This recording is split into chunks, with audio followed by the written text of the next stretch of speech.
MindClicks, smart heating tips to save you money. Hey everybody, and welcome back to MindClicks. Brr, can you believe how chilly it's getting out there? Yeah. Yeah, winter's definitely on its way. And you know what that means. Oh yeah. Heating bills. Exactly. Those heating bills are going to start going up, and nobody wants that. But we want to stay warm, right? Right. So today we're talking all about how to heat your home efficiently this winter. We found some really interesting advice from Boiler Central. Oh, yeah. They've got some great tips. I know one of the things that really got my eye was they recommend keeping your heating on for like 8 to 10 hours a day. Yeah, that does sound like a lot when you first hear it, right? I know. I was like, whoa, hold on a second. This could cost me a fortune. But then I kept reading. Yeah, they explain that it's not as crazy as it sounds. So what's the deal with this 8 to 10 hour thing? It's more of a starting point, they say.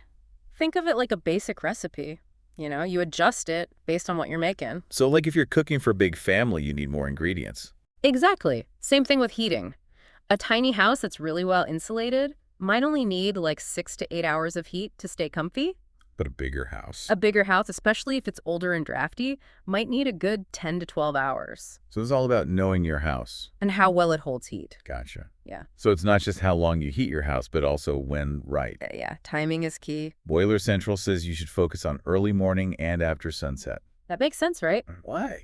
Well, those are the times when temperatures naturally drop the most. Oh, so you're basically just helping your heating system out a little bit when it needs it most. Exactly. You're working with the natural rhythm of the day instead of constantly fighting against it. I like that, working smarter, not harder. Exactly. Okay, so we're heating strategically, not just blasting the heat all day long. Boiler Central also had a bunch of tips for maximizing heating efficiency, like programmable thermostats, sealing up drafty windows and doors. They even would mention those little draft stoppers you put at the bottom of doors. Oh, yeah, I love those things. They're like little superheroes. But do they really make a difference? Oh, absolutely. Even small changes like that can add up big time. A programmable thermostat lets you customize your heating schedule. So you're not heating an empty house all day. Exactly. And sealing up drafts, that's like plugging all those tiny leaks that let your precious heat escape. It's like throwing money out the window.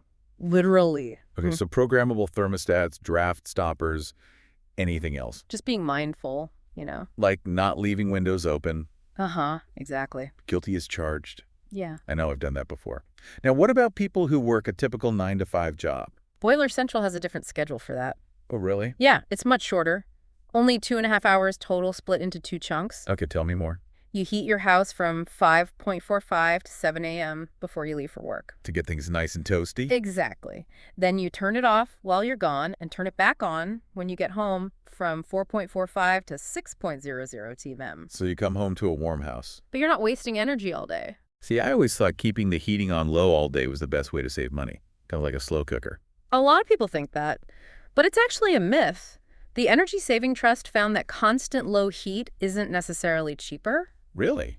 Why not? Because of heat loss. Basically, your house is like a leaky bucket, constantly losing heat to the colder outside air. So the worse your insulation, the faster it leaks. Exactly. And if you're running the heating constantly, even on low, you're constantly refilling that leaky bucket, which can get expensive. Wow. So it really is all about finding the right balance between staying warm and not going broke. Absolutely. And remember, every house is different. So what works for one person might not work for another. Right. You mentioned you live in an older house, right? I do. You might need to pay extra attention to insulation. Could be simple things like draft-proofing your windows and doors. Or bigger projects like adding insulation to the attic. Exactly. It's like tailoring a suit. You got to make sure it fits your needs. So as we head into these colder months, think about your own heating habits. What little tweaks can you make? Maybe you invest in a programmable thermostat or finally get around to sealing up those drafts. Every little bit helps. And don't forget the power of a good sweater. That's right. Bundle up, folks, and stay warm out there. This is MindClicks signing off. We'll see you next time. Bye, everyone.